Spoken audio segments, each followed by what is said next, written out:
everyone, if you're new here, welcome. My name is Keisha and today I'm going to be talking about all the books that I read in the month of September.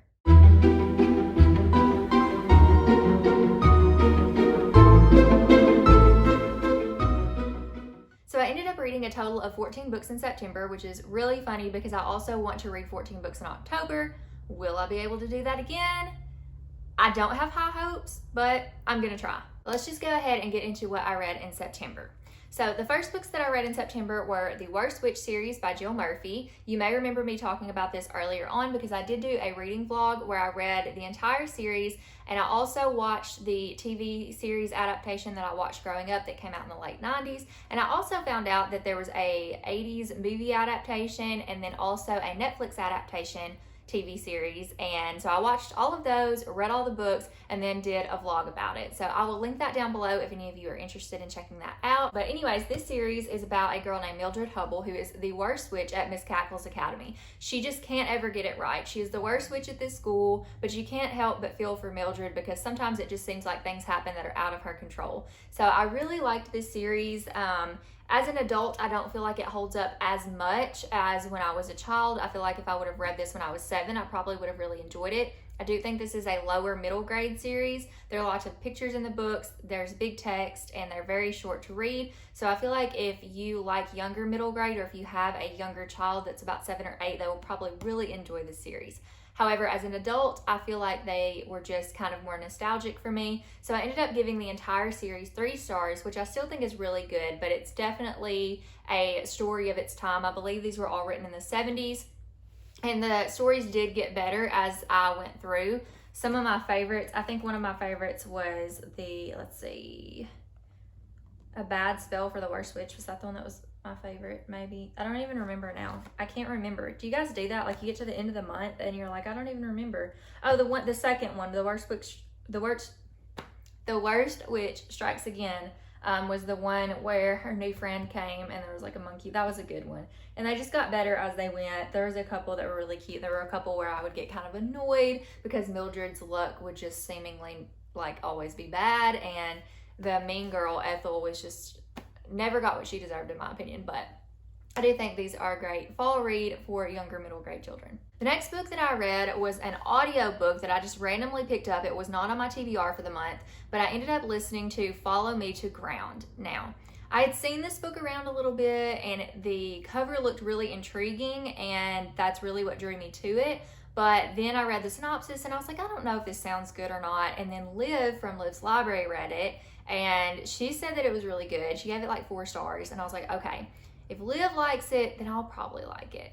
Well, that's not always true. While our reading taste is somewhat similar, I did not like Follow Me to Ground. If I tried to describe this book to you, I don't even know what I would say. I don't have the synopsis sitting in front of me, but essentially it's about this father and daughter duo that are not human, and they heal people and they call people cures. This was very much kind of like, it gave me vibes from the time period of the movie The Village. It's not necessarily The Village vibes, but like that time period, if that makes sense. So they cured people, and the way that they did that is they brought them in, they open them up, and they do some work. They put them in the ground, or they put their body parts in the ground, or like take their body parts out and then put them in. It's not as gory, is it? Okay, I want to say it's not as gory as it sounds. It wasn't overly gory. So I feel like if you don't like gore, I mean, you could probably handle it, but it was just a little uncomfortable. And the way that my lighting just changed, so I apologize if you noticed that. But the way that some of the things were described with the main girl, like she ends up falling in love with a human boy or a cure, and the way that she describes their relationship and the things she wants to do with him is just like icky. And I just like, I can't even describe the awkwardness of reading this book. So the narration was really cool though, because there were different people that would pop in here and there and talk about the family. And yeah, it's a weird book. If you like weird books, or like, I don't remember if Kayla from Books and Lala has read this or not. I assume she probably has, but it sounds like something that she would read. So if you tend to like weirder books that she reads, because like she read Bunny and I read Bunny and I really liked Bunny. But like, if you like, it's kind of in that realm of weird. If you like books like that, maybe try it out. It's not super long. I think the audiobook was maybe 4 hours or so, but I don't know. I gave it 2.5 stars. I have no words. On a lighter note, my favorite book that I read this month was Midnight at the Barclay Hotel by Flora Bradley. Now, it has been a long time since I've read a 5-star middle grade book that I really, really loved. And this book was just, it was great. It was absolutely fantastic. I loved it so much. This is basically like a kid's Clue. So if you like Clue, definitely check this one out. On the front, was it on the front or the back that it says this? Hunting ghosts and solving the case before checkout. No, that's not where it says. Hold on. Yeah, hunting ghosts and solving the case before checkout, all in a weekend's work. So basically, this is the story of a boy named JJ. I'm trying to remember all their names. JJ, Emily. Here we go. JJ, Penny, and Emily. So you got JJ here. You got Penny here, and you got Emily here. JJ and his mom are visiting the Barclay Hotel for this long weekend, and they were invited randomly, and when they get there, they find out that all these different people were invited to the hotel because they think that there has been a connection with them and Mr. Barclay's murder. So you've got Penny and JJ who come in, and then Emily is already there, and you get to know each character and their friendships, and you try to help them solve this murder of who killed Mr. Barclay. And there are a couple of twists along the way. I never saw anything coming. I feel like there's a couple of things you probably could have seen coming if you are well versed in mysteries, but I really enjoyed reading this, and I really enjoyed the illustrations throughout as well. It was just really awesome. The overall experience was really, really good. I read this with my middle grade book club, the Booklights, and they really enjoyed it too. I think this was a well-loved favorite all the way around. This was one of our favorite book club picks. It was just so, so good. So if you like mysteries and middle grades and Clue, please pick this one up. There's also some paranormal aspects in there, and it was just so, so good. This is one of my new favorite middle grades, and I highly recommend it. The next book that I read was House of Salt and Sorrows by Erin A. Craig, and I read this with Lauren from Lauren Love Reads. I will go ahead and link her channel down below. So Lauren had already read this, and this was a reread for her, and then I was reading it for the first time. This has been a book that has been very highly anticipated by me for many years. It's probably been as long as the book's been out that I've anticipated it, but I had really high expectations for this book, and I think the hype and the high expectations kind of made me have a little bit of disappointment. So I only ended up rating this 3 stars. So let me tell you what the book's about first. So you've got our main character, Annalie, and Annalie is one of 12 sisters, and her sisters keep dying off. They think the family's cursed. This is a 12 Dancing Princesses retelling. So if you know the 12 Dancing Princesses, going into this, you'll know a little bit of kind of how that story goes. And then this is like a twist on that with some paranormal aspects, dark aspects. It's like dark old castle vibes, I don't know, by the sea. And I didn't know anything about the 12 Dancing Princesses, so this was all new to me.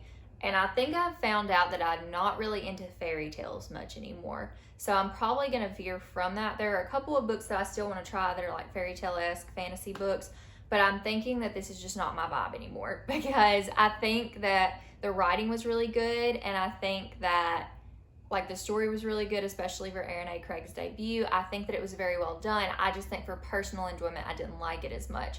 But there were things that I did like. I mean, the pacing was really good. The writing was really good. The atmosphere was really good. You guys know I love my atmospheric books, and that was definitely like on point here. And I loved Cassius. If you know, you know. But like, I didn't know the whole time like anything. I was just like, but I don't care what happens. I'm going to like this boy. Like, I just have to, because I don't know. I just loved him. I loved Cassius. He was really what pulled it for me. There were moments in this book, I felt like there were times where I was really sucked in, and then there were other times where I was just reading. And so the moments with Annalie and Cassius, I was like, yes, please. Can we have more of this? So anyways, which is weird because I didn't read this for the romance, and I honestly didn't know there was going to be like romance or a love triangle or anything else like that. But yeah, it was really interesting and a little weird at the end. I don't really know, but it wasn't anything that just wowed me completely. The mythology in it was a little bit off and not connected all the way through. There were times where like the beginning it mentions the mythology, then you kind of forget about it, then it comes back in. The mythology seems kind of like not tangible, and then it gets more tangible, and it's just kind of confusing. So I will still read more of Erin A. Craig's work. I really want to read Small Favors by her, especially since it has the Village vibes, and that is a great movie. I love that movie. I just watched it like probably the beginning of this year, and now everybody's talking about it, which I'm like, oh my gosh, like I've got to read that book. So I want to read that book, and I will read more from Erin A. Craig. I just don't think this one was my cup of tea.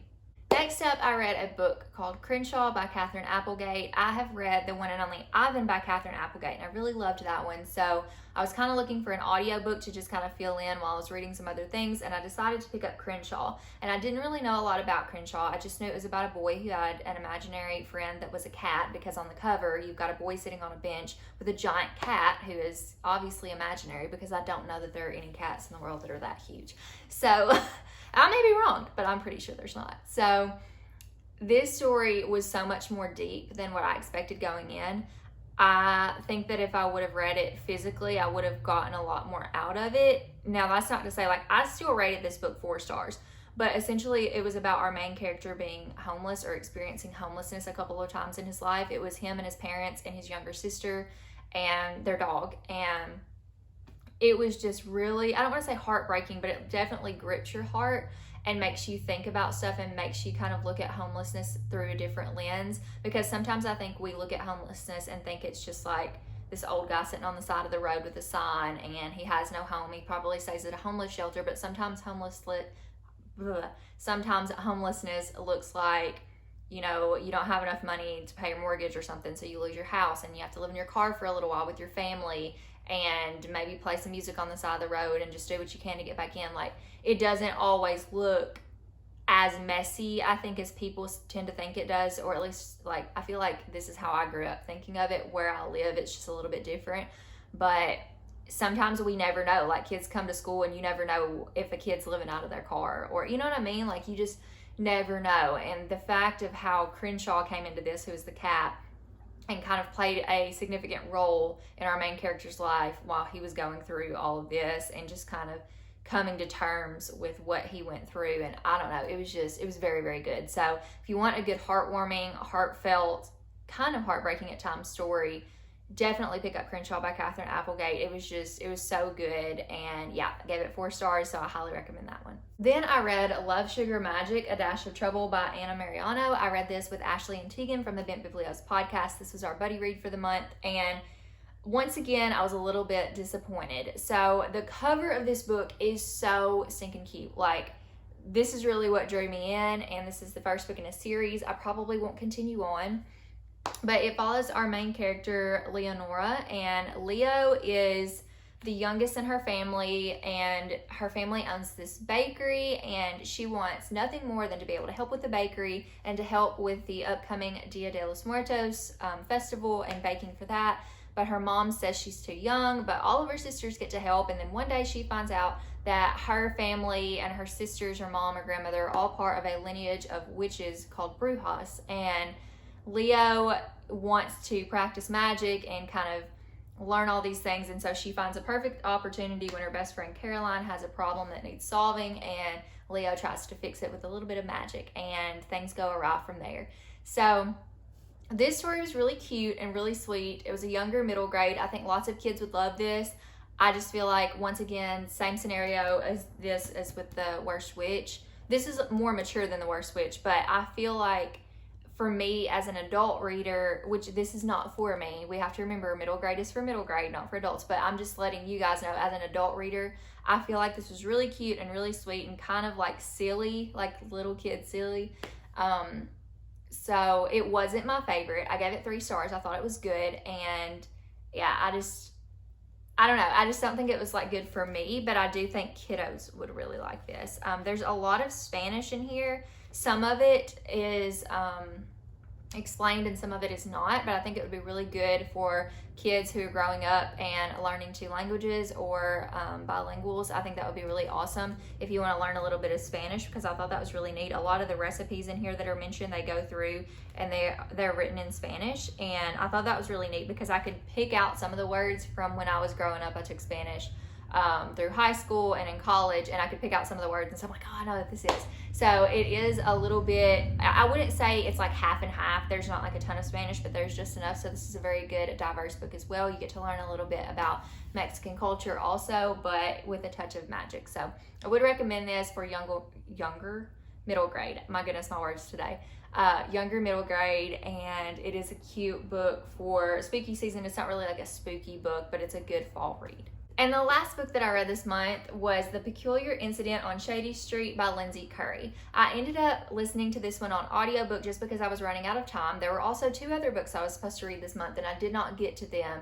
I might get to them next month, but I don't know. I've already got 14 books on my list, and I don't think I'll get to all of those either. So we'll see. But this book I ended up reading in a day on audio when I was traveling for work. And so this is about a girl named Tessa Woodward, and Tessa has just been moved from Florida to Chicago. So you get sunny Florida, rainy Chicago. Not a great change.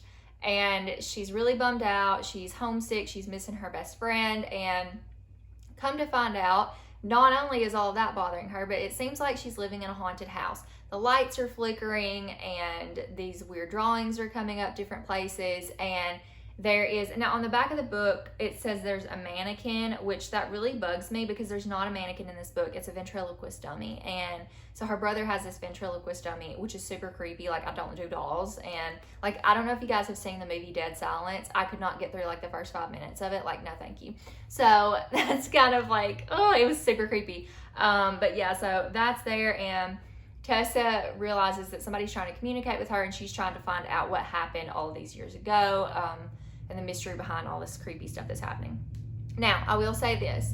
I wish I wouldn't have listened to this on audio because I didn't like the narrator. It was very like happy narration for a creepy story, and I didn't really like that because when I read middle grade spooky books on my own, I get in my element, I get in my zone, and I'm very like atmospheric in my head, which is why I like atmospheric books. And this was a very atmospheric book, and I feel like if I would have read it in my head, I would have been more creeped out by it. But because somebody else was reading it to me, I wasn't as creeped out by it.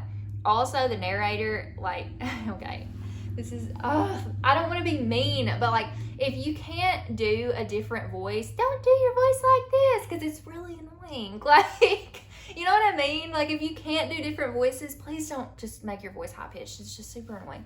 So, sorry, but that's my thoughts. Anyways, this is Lindsay Curry's debut novel. I think for a debut, it was really good. I think if I would have read it on my own, I probably would have given it 4 stars, but instead, because I listened to it on audio, I gave it like 3.5.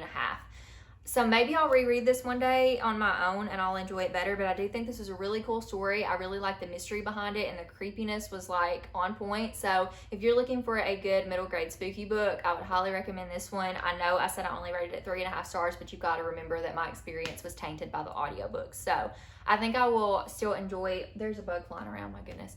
I think I'll still enjoy a lot of Lindsay Curry's book. I'm actually reading Scritch Scratch this month with my middle grade book club, and then I also have another one of her books, which is something about the woods.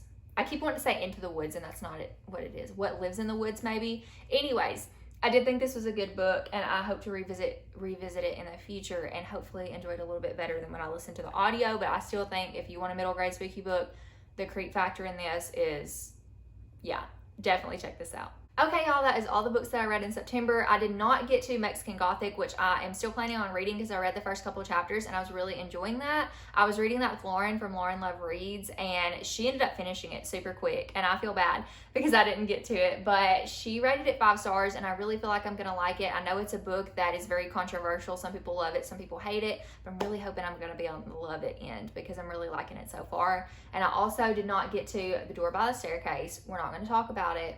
How many TBRs has that book been on?